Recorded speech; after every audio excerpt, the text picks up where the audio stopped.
بسم اللہ الرحمن الرحیم نحمدہ ونصلی ونسلم علی رسولہ الکریم اما بعد فاعوذ باللہ من الشیطان الرجیم بسم اللہ الرحمن الرحیم الف لام میم ذالک الکتاب لا ریب فیہ ھدی للمتقین صدق اللہ مولانا العظیم وبلغنا رسولہ النبی الکریم الامین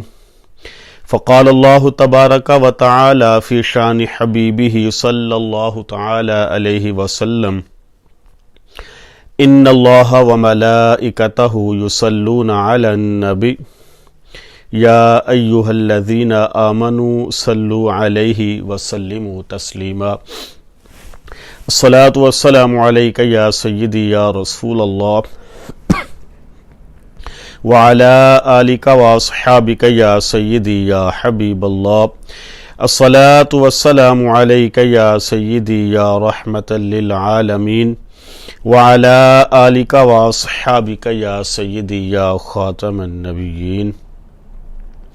اللہ رب العالمین احکم الحاکمین کی حمد اور ثنا اور حضور پر نور شافی یوم النشور سرور کائنات مفخر موجودات زینت بزم کائنات جان کائنات بلکہ جان جہان کائنات تاجدار مدینہ سرور قلب و سینہ حضور علیہ الصلاۃ والسلام کی بارگاہ بے کس پناہ میں درود و سلام کا نذرانہ عرض کرنے کے بعد میرے انتہائی واجب الاحترام جملہ معزز و محتشم سامعین کرام السلام علیکم ورحمۃ اللہ وبرکاتہ۔ سامع والاحتشام، میں نے آپ کے سامنے قرآن مجید برہان رشید کی سورہ بقرہ کی پہلی 2 آیات مقدسات تلاوت کرنے اور آپ نے انہیں سماعت فرمانے کا ثواب حاصل کیا۔ اللہ تبارک و تعالیٰ نے ارشاد فرمایا کہ الف لام میم ذالک الکتاب لا ریب فیہ ھدی للمتقین۔ الف لام میم یہ ان حروف میں سے ہیں جن کو مقطعات کہا جاتا ہے۔ حروف مقطعات کے بارے میں مفسرین کرام کی یہ رائے ہے اور اکثر مفسرین یہ کہتے ہیں کہ ان کے معانی و مفہوم، اس کے اسرار و رموز اللہ اور اس کا رسول صلی اللہ تعالی علیہ وسلم ہی بہتر جانتے ہیں۔ بہت سارے مفسرین ہیں، سب کا نام لینا میں مناسب نہیں سمجھ رہا، بس آپ کو یہ بتاتا چلوں کہ بہت سارے جو مفسرین ہیں ان کا یہی ماننا ہے کہ الف لام میم جو حروف مقطعات ہیں اس کے اسرار و رموز اللہ اور اس کا رسول صلی اللہ تعالی علیہ وسلم ہی بہتر جانتے ہیں۔ آگے اللہ رب العالمین نے ارشاد فرمایا کہ ذالک الکتاب لا ریب فیہ، کہ یہ وہ عظیم الشان عظیم المرتبت اور ایسی کتاب ہے کہ جس میں شک کی کوئی گنجائش ہی نہیں، اور ھدی للمتقین، اس میں ہدایت ہے ان کے لیے کہ جو متقی ہیں۔ کتاب، ذالک الکتاب، اس کی جمع کتب آتی ہے۔ کتاب کس کو کہتے ہیں؟ کتاب کا معنی ہے کہ چمڑے کے 2 ٹکڑوں کو سی کر ایک دوسرے کے ساتھ ملا دینا، یہ عرف میں کتاب کہلاتا ہے۔ اور ذالک الکتاب، اس سے مراد یہ عظیم الشان کتاب یعنی قرآن مجید ہے۔ تو اللہ رب العالمین نے اس قرآن مجید کے بارے میں ارشاد فرمایا کہ ذالک الکتاب، یہ کتاب ہے اور ایسی کتاب ہے کہ اس میں شک کی کوئی گنجائش ہی نہیں ہے۔ ھدی للمتقین، اللہ رب العالمین ارشاد فرماتا ہے کہ اس میں متقین کے لیے ہدایت ہی ہدایت ہے۔ اچھا، کیا صرف متقین کے لیے ہدایت ہے اور کسی کے لیے ہدایت نہیں ہے؟ تو اس کا جواب بھی قرآن پاک سے ہی ملتا ہے۔ اللہ رب العالمین اسی صورت میں سورہ بقرہ میں ارشاد فرماتا ہے کہ انزل فیہ القرآن ھدی للناس، کہ یہ قرآن پاک جو ہے اس کو ماہ رمضان المبارک میں نازل کیا گیا ہے اور اس میں لوگوں کے لیے ہدایت ہے، یعنی متقین کے لیے بھی ہدایت ہے اور ان کے لیے بھی ہدایت ہے جو عام لوگ ہیں۔ اور اسی کتاب کے بارے میں اللہ رب العالمین ارشاد فرماتا ہے کہ یضل بہ کثیرا ویہدی بہ کثیرا، کہ یہی وہ کتاب ہے کہ جس سے بہت سارے لوگ جو ہیں وہ گمراہ ہو جاتے ہیں اور بہت سارے لوگ جو ہیں اس سے ہدایت بھی پا جاتے ہیں۔ اصل چیز ہوتی ہے نیت کی، کہ انسان کس ارادے سے، کس دل کے ساتھ اگر محبت کے ساتھ، پیار کے ساتھ اس قرآن مجید کو پڑھ رہا ہے، اس کو سمجھنے کی کوشش کر رہا ہے، تو اس کے لیے ہدایت کے دروازے کھل جاتے ہیں۔ اور اگر کوئی دل میں بغض رکھے، حسد رکھے، کینہ رکھے اور محبت رسول صلی اللہ تعالیٰ علیہ وسلم سے اس کا دل جو ہے وہ خالی ہو، تو پھر ایسے بندوں کو ہدایت نہیں ملتی، ایسا بندہ گمراہ ہی ہوتا ہے۔ اور جو متقی لوگ ہیں ان کے تو پھر اس میں ہدایت ہے۔ متقین یہ بنا ہے لفظ تقوی سے۔ تقوی کا جو معنی ہے، اس کے دو معنی اہل لغت نے بیان فرمائے ہیں۔ اسی لفظ کی نسبت، یعنی تقوی کی نسبت جب اللہ رب العالمین کی طرف ہوگی تو اس وقت اس کا معنی ہوگا ڈرنا، اور اسی لفظ کی نسبت جب غیر اللہ کی طرف ہو یا ایسے معنی کی طرف ہو اس کی نسبت کہ جس میں معصیت والا معنی پایا جا رہا ہو، تو اس وقت اس کا معنی ہوگا بچنا۔ جیسا کہ انسان کو کہا جائے، مسلمان کو کہا جائے کہ تم ڈکیتی سے بچو، چوری سے بچو، جھوٹ سے بچو، غیبت خوری سے بچو، تو اسی لفظ کی نسبت جب اللہ رب العالمین کی طرف کی جائے تو اس وقت اس کا معنی ہوگا ڈرنا، اور جب اسی لفظ کی نسبت کسی معصیت والے کام کی طرف ہو، گناہ والے کام کی طرف ہو، تو اس وقت اس کا معنی ہوگا بچنا۔ تقوی کے بارے میں قرآن پاک میں اللہ رب العالمین نے جو تقوی اختیار کرتے ہیں ان کی بڑی شان بیان فرمائی، فرمایا ان للمتقین مفازا، کہ جو متقی لوگ ہیں ان کے لیے کامیابی ہی کامیابی ہے۔ پھر فرمایا ان المتقین فی جنات و نہر، جو متقین ہیں وہ جنتوں میں رہیں گے اور جنتوں کی نہروں میں رہیں گے۔ پھر اسی تقوی کے بارے میں اللہ رب العالمین نے سورہ زمر میں ارشاد فرمایا ہے کہ وسیق الذین اتقوا ربهم الی الجنۃ زمرا، کہ جو لوگ مجھ سے ڈرتے ہیں، جنہوں نے تقوی اختیار کیا، کل جب قیامت کا دن ہوگا تو وہ گروہ در گروہ جنت کی طرف چلائے جائیں گے۔ حتی اذا جاؤها، یہاں تک کہ جب وہ دروازے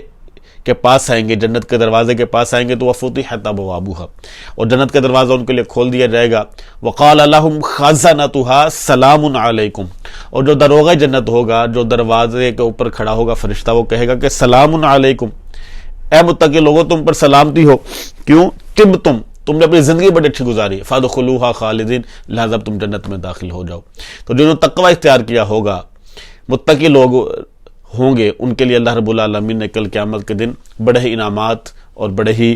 نوازشات ان کے لیے رکھی ہیں۔ تقوی جو ہے، اس کا جو شرعی معنی ہے یا اصطلاحی معنی ہے وہ یہ ہے کہ انسان گناہوں سے بچتے ہوئے اپنی زندگی بسر کرے، اللہ تبارک و تعالیٰ کے احکام کی پابندی کرے، گناہوں سے بچے اور اپنی زندگی بسر کرے۔ یہ اس کا عام سادہ سا معنی ہے۔ حضور نبی رحمت صلی اللہ تعالیٰ علیہ وسلم درس قرآن مجھے دے رہے تھے، صحابہ کرام رضوان اللہ تعالیٰ علیہم اجمعین آپ کے جھرمٹ میں بیٹھے ہوئے تھے، تو ایک صحابی تھے، انہوں نے نماز ادا فرمائی اور نماز ادا کرتے گھر میں چلے گئے۔ چند دن ان کا یہی معمول رہا۔ ایک دن کریم آقا علیہ السلام نے ان کو روک لیا، پوچھا ہے ابو دردہ کیا وجہ ہے کہ نماز مکمل ہوتے سار ہی تو گھر کو چلا جاتا ہے، کیا وجہ ہے؟ تو حضرت ابو دردہ رضی اللہ تعالیٰ نے عرض کرنے لگے کہ یا رسول اللہ صلی اللہ تعالیٰ علیہ وسلم، اصل میں معاملہ یہ ہے کہ آج کل مدینہ شریف میں کھجوروں کے پکنے کا موسم ہے، اور جب صبح کے وقت ہوائیں مدینہ شریف کا بوسہ لینے کے لیے آتی ہیں تو ٹھنڈی ہوا ہوتی ہے، اور اس ہوا کی وجہ سے کھجوریں جو ہیں وہ اپنے درخت سے گر پڑتی ہیں، اپنے گوشوں سے گر پڑتی ہیں۔ تو میرا ہمسایہ ہے جس کے گھر میں ایک کھجور کا درخت لگا ہوا ہے، جب ہوا چلتی ہے تو کچھ کھجوریں، کیونکہ اس کا جھکاؤ جو میرے گھر کی طرف ہے، تو کچھ کھجوریں ٹوٹ کر میرے گھر کے صحن میں آ گر پڑتی ہیں، تو میں جلدی اس لیے گھر چلا جاتا ہوں کہ کہیں کوئی میرا بچہ وہ کھجور اٹھا کر اپنے منہ میں نہ ڈال لے، کیونکہ وہ میرے لیے جائز نہیں ہے، تو میں نہیں چاہتا کہ میرے بچوں کے منہ میں جو ہے وہ ناجائز یا حرام کے رزق کی آمیزش جو ہے وہ بھی جائے۔ تو یہ وہ لوگ ہیں کہ جنہوں نے تقوی اختیار کیا، متقی رہے، اللہ رب العالمین سے ڈرتے رہے، اللہ کا خوف انہوں نے اپنے دل میں رکھا۔ تو دیکھیں اگر ہم اپنے بچوں کو رزق حلال کھلائیں گے تو وہ ہمیشہ سچ ہی بولیں گے۔ امام اہل سنت مجدد دین و ملت امام احمد رضا خان فاضل بریلوی علیہ رحمہ کے بارے میں ایک واقعہ ملتا ہے کہ آپ کو کسی نے اپنے گھر دعوت دکھانے کی، آپ اس گھر میں تشریف فرما ہوئے، تو وہاں پر آپ کو کھانا بڑا پسند آیا، اور جو شوربہ بنا ہوا تھا وہ بڑا لذیذ تھا۔ اب یہ ساری چیزیں کھانے پینے کے لیے رکھی ہوئی تھیں، آپ نے میزبان کو بلایا اور کہا کہ کیا تم مجھے یہ شوربہ پینے کی اجازت دیتے ہو؟ تو وہ کہنے لگا حضور میں نے تو دعوت اس لیے کی ہے کہ آپ یہاں پر آئیں، کھائیں پیئیں۔ تو آپ فرمانے لگے کہ اصل میں عمومی طور پر شوربہ جو ہے وہ کھانے کے لیے استعمال ہوتا ہے، لیکن میں تم سے پینے کی اجازت مانگ رہا ہوں، تو کیا تم مجھے پینے کی اجازت دیتے ہو؟ اب دیکھیں، یہ ہوتا ہے تقویٰ کہ انسان ہلکی سی آمیزش بھی اپنے رزق کے اندر نہ آنے دے۔ آج اگر ہم اپنی زندگیوں کا موازنہ کریں، میں اپنے نفس کا محاسبہ کروں، آپ اپنے نفس کا محاسبہ کریں، تو کیا ہم ایسی چھوٹی چھوٹی چیزوں کی طرف توجہ دیتے ہیں؟ میرا نہیں خیال کہ ہم اتنی چھوٹی چیزوں کی طرف توجہ دیتے ہوں گے، بلکہ آج کل تو مسلمانوں کا یہ معمول بن چکا ہے کہ جیو ٹڈا جی تُویوں پتر تُویوں تی، یعنی کہ جو کچھ آتا ہے بس ہڑپ کرتے چلے جاؤ۔ یہ نہیں دیکھا جاتا کہ یہ کیا یہ رزق ہمارے لیے حلال بھی ہے کہ نہیں۔ تو ہم وہ رزق کہ جو حلال نہیں ہے ہمارے لیے، ہم اس کو حاصل کرنے میں لگے رہتے ہیں، تو یہ چیز جو ہے ایک اچھی چیز نہیں ہوتی، بلکہ ایسا ہونا چاہیے کہ انسان اپنے رزق کا جو معاملہ اس کو بڑا کلیئر رکھے، حلال رزق جو ہے اپنے بچوں کو کھلائے۔ امام احمد بن حنبل علیہ رحمہ کا دور تھا، ایک خاتون آپ کے پاس جاتی ہے، جا کر عرض گزار ہوتی ہے، حضور میں ایک مسئلہ پوچھنے کے لیے آپ کی خدمت میں حاضر ہوئی ہوں، آپ مجھے مسئلہ بتائیں، میری رہنمائی فرمائیں۔ آپ نے پوچھا کیا مسئلہ ہے؟ عرض کرنے لگی، حضور رات کے وقت میں چرخہ کاٹتی ہوں، چاند کی روشنی بھی ہوتی ہے، اور بادشاہ کا گزر بھی بعض اوقات اس محلے سے ہوتا ہے، اور لیکن میں مسلسل چرخہ جو ہے وہ کاٹتے رہتی ہوں۔ جب بادشاہ کا گزر ہوتا ہے تو جو اس کے غلام ہیں یا جو اس کے رفقا ہیں، جو اس کے ساتھی ہیں، انہوں نے اپنے ہاتھ میں شمع اٹھائی ہوتی ہے اور اس کی روشنی بھی میرے گھر میں آتی ہے، تو اس وقت میں کہ میں چرخہ کاٹ رہی ہوتی ہوں، چاند کی روشنی بھی ہوتی ہے، اور جب بادشاہ وہاں سے گزر رہا ہوتا ہے، اس کے ساتھیوں نے جو لالٹین اٹھائی ہوتی ہے یا جو شمع اٹھائی ہوتی ہے، اس کی روشنی بھی ساتھ اس کے اشتراک کر جاتی ہے، مکس ہو جاتی ہے، تو کیا اس وقت جو میں چرخہ کاٹتی ہوں، کیا میرے لیے اتنے حصے کا رزق کھانا جائز ہے یا نہیں؟ کیا وہ میں کھا سکتی ہوں کہ نہیں؟ کیا وہ رزق میرے لیے جائز ہے کہ نہیں؟ تو آپ بڑے حیران ہوئے کہ یہ کیسی متقی عورت ہے کہ اپنے رزق کے بارے میں اتنی احتیاط کر رہی ہے۔ تو آپ نے جواب دینے سے پہلے پوچھا کہ یہ بتاؤ تم ہو کون، کہ جو اتنا اہم ترین مسئلہ مجھ سے پوچھنے کے لیے آئی ہو، تم ہو کون؟ تو عرض کرنے لگی، حضور میں بشر حافی رضی اللہ تعالیٰ عنہ کی ہمشیرہ ہوں۔ بشر حافی بھی بڑے چوٹی کے بزرگ ہوئے ہیں، انہوں نے حضور نبی رحمت صلی اللہ تعالی علیہ وسلم کا نام نامی اسم گرامی چوم کر اونچی جگہ رکھا، تو اللہ رب العالمین نے آپ کو یہ مقام عطا فرما دیا تھا۔ تو بشر حافی علیہ رحمہ کی ہمشیرہ نے یہ سوال پوچھا کہ جب چاند کی روشنی اور بادشاہ کا جب گزر ہوتا ہے تو اس کے جو رفقا ہیں انہوں جو لالٹین اٹھائی ہوتی ہے اس کی روشنی میں مکس ہو جاتی ہے، تو کیا اس روشنی میں جب میں چرخہ کاٹتی ہوں تو کیا میرے لیے اس وقت کے چرخہ کاٹنے کا معاوضہ لینا کیا میرے لیے جائز ہے کہ نہیں؟ تو دیکھیں کہ اگر ہم اپنا رزق پاک رکھیں گے، اپنے بچوں کے منہ میں لقمہ حلال ڈالیں گے، تو روحانیت ہی روحانیت ہوگی۔ روحانی ترقی کے لیے ہمیں دو چیزیں بہت ضروری ہیں، رزق حلال اور صدق مقال، کہ ہم ہمیشہ سچ بولیں اور لقمہ حلال جو ہے اپنے پیٹ کے اندر ڈالیں۔ تو جو شخص اپنی زندگی کو اس طرح گزارتا ہے جس طرح اللہ رب العالمین چاہتا ہے، نبی رحمت صلی اللہ تعالی علیہ وسلم چاہتے ہیں، تو اس بندے کی دنیا بھی بہتر ہو جائے گی اور اس کی آخرت بھی سنور جائے گی۔ اور اللہ رب العالمین تو ایمان والوں کو خطاب کرتے ہوئے شاہ فرماتا ہے کہ یا ایھا الذین آمنوا اتقوا اللہ وکونوا مع الصادقین، کہ ایمان والوں مجھ سے ڈرو اور سچوں کا دامن تھام لو، یعنی سچوں کا دامن تھامو گے تو تمہیں جو ہے وہ رہنمائی مل جائے گی، تمہاری دنیا بھی سنور جائے گی، تمہاری آخرت بھی سنور جائے گی۔ تو اللہ رب العالمین نے متقین کی